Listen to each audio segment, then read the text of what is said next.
Now let us go to Columbia, Missouri. Let us have a slice of Shakespeare's pizza. Let us have a Booch's Burger. You ever had a Booch's Burger, Ari? I've never been or stepped foot in Columbia, Missouri in my life. Oh, you're missing out. Booch's is kind of a divey bar, and they make these little greasy burgers that are so like you would eat 50 of them. It's really a shame that I have never been there. There are places that I am super remorseful that I've never seen a game at, but I have been in, I think, like 95% of the college towns. Even if I haven't seen a game, I've never stepped foot in Como. And we need to change that. We do need to change that. So they're still working on the stadium. They're still making some improvements there. So maybe by the time they get that finished, we can get you there. It's so funny too, because half the people in our business went to school there because it's a big journalism school. So there's a lot of like Mizzou pride within the sports writer community. So I've always, and it's interesting because they have battered Tiger syndrome, just like the Aggies have battered Aggie syndrome. Because Mizzou, like, there's always something that would happen to Mizzou, like the flea kicker against Nebraska. I think the 5th down against Colorado happened to Mizzou.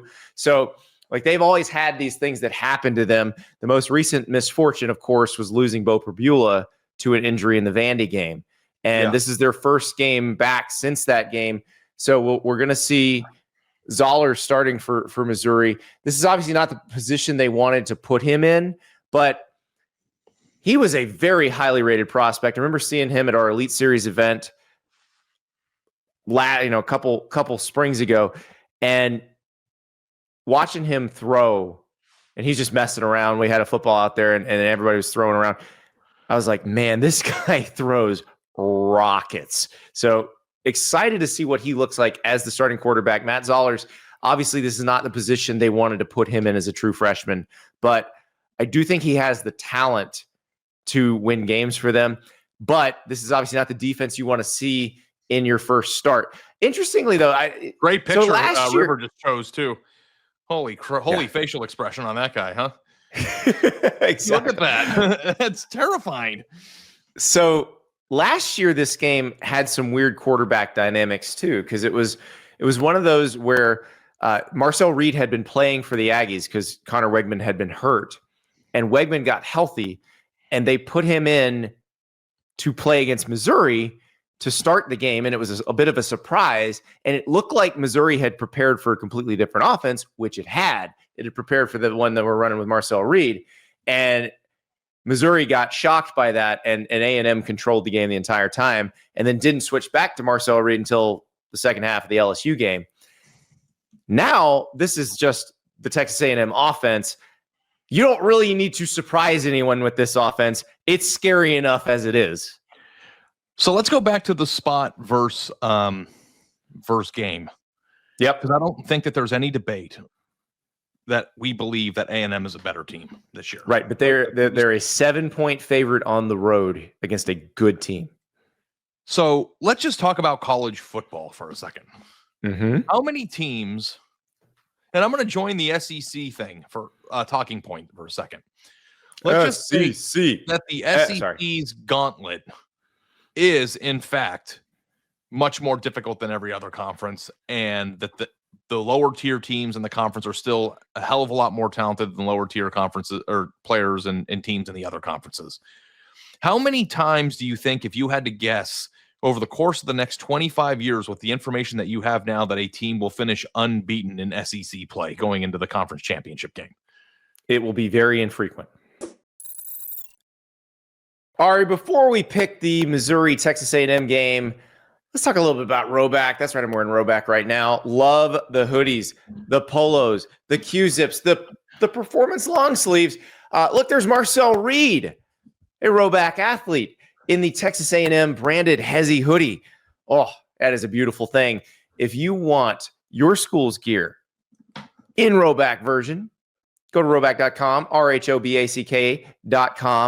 Use the code Andy for 20% off your first order. I'm telling you, those Hezzy hoodies are the most comfortable things in the world. I know that Kalen DeBoer has his black hoodie of death. You can get your own black hoodie of life from Roback if you're a Bama fan. Looking at a picture of it right now. So go to roback.com, RHOBACK.com. Those helmet stripe quarter zips are fire. There's the Ohio State one. They sent me the Florida one. It is beautiful. Ari, they got it all at Rhoback.com. So go to Rhoback.com, RHOBACK. Use the code Andy for 20% off your first order. So my question to you, and obviously A&M has more games to play. They still have to play Texas on the road. They're not out of the woods yet. But don't you think they might just get bitten somewhere just because? Yeah, if you're going to drop one, this is the spot where you drop one. It's a road game against a good team that needs this win badly, that needs this win more than you need this win. Now, I've been pumping up A&M all year saying this isn't your daddy's A&M, throw your BAS out the window, all those things. But I don't actually think that even matters if they lose. No, because they can lose this game and lose to Texas, and they'd still make the playoff. Now, obviously, if you win this game, that basically, I think that might punch your ticket to the playoff. So you want to do that. If not, it would be a pretty high, over 90% likelihood that you make it, even if you lost to South Carolina and Texas, which I don't think is going to happen.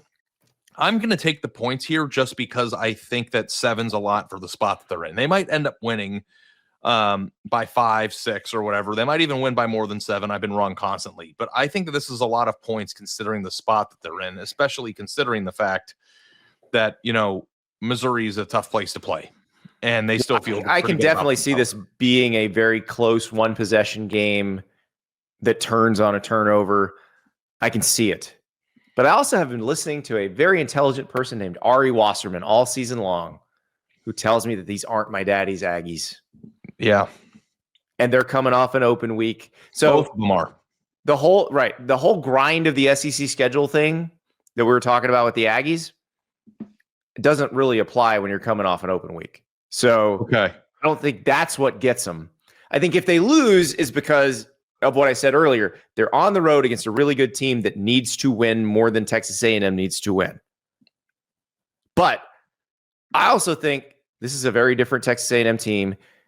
They may be the most complete team in the SEC top to bottom. We'll see. I think Alabama would have something to say about that. But they may be. So give me Texas A&M to cover the 7 points at Missouri. I say this with some trepidation because I'm with you on the spot, but I also am with you on the these aren't your daddy's Aggie. So it's how do I want to agree with you is the question. Well, yeah, I also think too that winning by 4 on the road would still mean they're not your daddy's Aggies. Like I agree. I think that I could be right in both regards, and I still think that if A&M loses, they're still not your daddy's Aggies. I think that they're a much better complete team that has a chance to make a real run in January, which is really what the point is here. No one cares about how good you are in the regular season. Ask Oregon last year how many people are celebrating their year last year. It doesn't matter. What matters is are you a team that's built to make a run and get hot at the right time? And maybe Texas A&M will just run the table going into the Texas game, and maybe they'll finish the regular season unbeaten in the SEC. I love Elko. I love their roster. Marcel Reed is a fun, swaggy player to watch. I don't need to explain again how many reasons why I love the team that I've been picking to do this all year. 7's a lot of points on the road. Yeah, spot, I think. No, I agree with you on the spot. I just at this point they've earned my faith, so I'm going to pick them to cover.